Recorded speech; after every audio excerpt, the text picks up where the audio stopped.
आइए शुरू करते हैं question answer session chapter number 5 legal principle of insurance contract. इस चैप्टर के बारे में अगर डिटेल में जानना है तो ऊपर जो लिंक है उसे आप क्लिक कीजिए, आपको डिटेल चैप्टर जो है वो मिल जाएगा। अगर आपको लगता है कि ये वीडियो आपके लिए यूज़फुल साबित हो रहा है तो प्लीज़ इसे लाइक कर दीजिए ताकि YouTube के एल्गोरिदम में ये वीडियो टॉप में आ जाए और जो भी आपके जैसे लोग जो इंश्योरेंस सेक्टर से जुड़ना चाहते हैं उन्हें एग्जामिनेशन पास करने के लिए सपोर्ट मिल जाए। अगर चैनल को आपने अब तक सब्सक्राइब नहीं किया है तो मैं आपको रिक्वेस्ट करूंगा कि सब्सक्राइब करके नोटिफिकेशन जो है वो ऑन रखिए, क्योंकि आने वाले समय में इंश्योरेंस सेलिंग्स की काफ़ी टेक्निक्स और काफ़ी सारा मटेरियल मैं आपके लिए लेके आने वाला हूँ।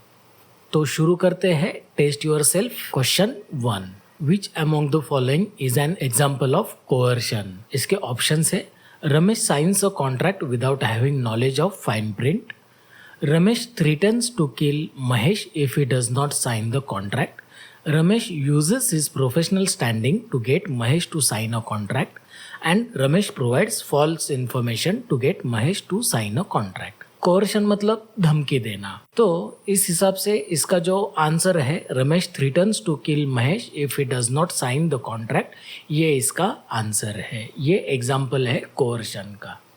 Test yourself 2, which among the following options cannot be insured by Ramesh.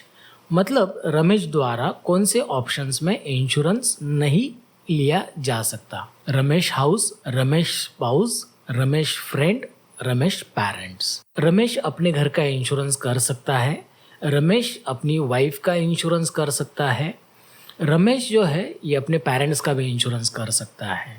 इसमें से थर्ड ऑप्शन जो है रमेश फ्रेंड, तो रमेश अपने दोस्त की पॉलिसी नहीं कर सकता है। तो ये जो है ये प्रिंसिपल ऑफ इंश्योरेबल इंटरेस्ट है। इसमें इंश्योरेंस ऐसे ही व्यक्ति या ऐसी चीज़ों को दिया जाता है जिसमें इंसान का फाइनेंशियल लॉस होने के चांसेस है। तो रमेश के फ्रेंड की अगर मृत्यु हो जाती है तो उसका कोई भी फाइनेंशियल लॉस नहीं होगा। तो इस वजह से रमेश अपने दोस्त का इंश्योरेंस नहीं कर सकता है। Self examination questions. Question 1, which element of a valid contract deals with premium. मतलब इंश्योरेंस कॉन्ट्रैक्ट में प्रीमियम किसे कहा जाएगा। ऑफर एंड एक्सेप्टेंस को, कंसिडरेशन या फ्री कंसेंट, या फिर capacity of parties to contract. Consideration मतलब किसके बदले में ये कॉन्ट्रैक्ट किया जा रहा है। इंश्योरेंस कॉन्ट्रैक्ट में प्रीमियम जो है ये कंसिडरेशन होता है। प्रीमियम के बदले में जो भी कॉन्ट्रैक्ट है वो कंप्लीट किया जाता है। Question 2, dash relates to inaccurate statements which are made without any fraudulent intention. मतलब ऐसे स्टेटमेंट जो किसी को फंसाने के इंटेंशन से नहीं किया गया है। इसके ऑप्शंस है मिस रिप्रेजेंटेशन, कंट्रीब्यूशन, ऑफर और रिप्रेजेंटेशन। तो इसका आंसर जो है ये है मिस रिप्रेजेंटेशन। मिस रिप्रेजेंटेशन ऐसे स्टेटमेंट होते हैं वो फ्रॉड करने के इंटेंशन से नहीं किए जाते। Question number 3, dash involves pressure applied through criminal means. मतलब ऐसी कौन सी चीज है जिसको हम लोग क्रिमिनल मीन्स द्वारा मतलब गुंडों द्वारा प्रेशर देने को कहेंगे। ऑप्शंस है fraud, undue influence, coercion, mistake. तो इसका थर्ड ऑप्शन जो है कोर्शन, मतलब ये प्रेशर होता है जो क्रिमिनल मीन्स द्वारा सामने वाले को कॉन्ट्रैक्ट करने के लिए प्रेशराइज किया जाता है। Question number 4, which among the following is true regarding life insurance contract. Options है they are verbal contracts not legally enforceable, they are verbal which are legally enforceable, they are contracts between two parties, insurer and insured as per the requirements of Indian Contract Act 1872, they are similar to wager contracts। इसमें से जो third option है they are contract between two parties, insurer and insured as per requirement of Indian contract act 1872, ये जो option है ये सही option है, क्योंकि इंडियन कॉन्ट्रैक्ट एक्ट के तहत जो भी कॉन्ट्रैक्ट को डिफाइन करता है या जो भी कॉन्ट्रैक्ट के वैलिड प्रिंसिपल्स है या वैलिड पॉइंट्स है या वैलिड कैरेक्टरिस्टिक्स है वो सारे ही इंश्योरेंस कॉन्ट्रैक्ट में प्रेजेंट होते हैं। Question number 5. Which of the below is not a valid consideration for a contract? Option है मनी, प्रॉपर्टी, ब्राइब या फिर ज्वेलरी। इसमें से ब्राइब जो है मतलब घूस खिलाना, ये ऑप्शन जो है ये valid consideration for a contract नहीं है। मतलब घूस के बदले हम लोग कॉन्ट्रैक्ट जो है वो नहीं कर सकते हैं। कोई भी कॉन्ट्रैक्ट जो है ये पैसे या प्रॉपर्टी या ज्वेलरी को कंसिडरेशन में रखते हुए किया जा सकता है, लेकिन ब्राइब ये जो है ये इलीगल है, तो ये वैलिड कंसिडरेशन नहीं होगा। Question number 6, which of the below party is not eligible to enter into a life insurance contract. Options है बिजनेस ओनर, माइनर, हाउसवाइफ या फिर गवर्नमेंट एम्प्लॉय। इसका जो आंसर है ये माइनर है। माइनर जो है ये एलिजिबल नहीं होते हैं लाइफ इंश्योरेंस कॉन्ट्रैक्ट के लिए, क्योंकि वैलिड कॉन्ट्रैक्ट की जो कैरेक्टरिस्टिक है उसमें मेजर लोग जो है मतलब 18 ईयर्स एंड अबव वो इन्वॉल्व होने चाहिए।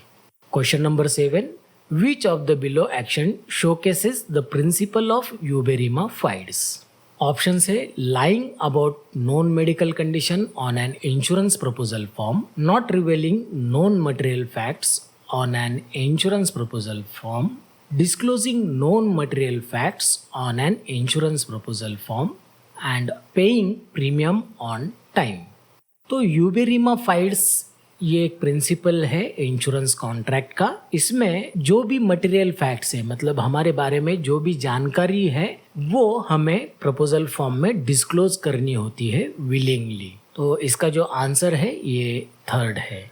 Question number 8, which of the below is not correct with regards to insurable interest. मतलब इंश्योरेबल इंटरेस्ट के बारे में कौन सी चीज गलत है। ऑप्शन है father taking out insurance policy on his son, spouses taking out insurance on one another, friends taking out insurance on one another, employer taking out insurance on employees. इसमें से जो ऑप्शन थर्ड है friends taking out insurance on one another, इसमें insurable interest जो है ये exist नहीं होता है, तो इसलिए ये जो स्टेटमेंट है ये इनकरेक्ट है। Question 9, when it is essential for insurable interest to be present in case of life insurance. इसका मतलब है इंश्योरेबल इंटरेस्ट कब होना अनिवार्य है। इसके ऑप्शंस है at the time of taking out insurance, at the time of claim, insurable interest is not required in case of life insurance, either at time of policy purchase or at the time of claim। तो इसका सही answer है option 1 at the time of taking out insurance। मतलब life insurance में जब हम लोग policy खरीदी करना चाहते हैं तो पॉलिसी लेते वक्त ही इंश्योरेबल इंटरेस्ट प्रेजेंट है या नहीं है ये देखा जाता है। जब क्लेम आता है तो कोई भी प्रिंसिपल ऑफ इंश्योरेबल इंटरेस्ट है या नहीं है इसके बारे में आपसे डिटेल नहीं पूछेगा। लेकिन यही बात अगर हम लोग मरीन इंश्योरेंस के बारे में करेंगे तो मरीन इंश्योरेंस में क्लेम्स के वक्त इंश्योरेबल इंटरेस्ट जो है वो देखा जाता है, और जनरल इंश्योरेंस की अगर हम लोग बात करेंगे तो दोनों वक्त, पॉलिसी लेते वक्त भी और क्लेम अगर आ जाता है तो उस वक्त भी देखा जाता है कि इंश्योरेबल इंटरेस्ट क्या था। क्वेश्चन नंबर 10, ये अगेन मैं इसे कंफर्म करके जो भी पेंडिंग क्वेश्चंस है उसमें इसका आंसर जो है ये दे दूंगा। तो इस चैप्टर के लिए इतना ही, मिलते हैं नेक्स्ट चैप्टर में।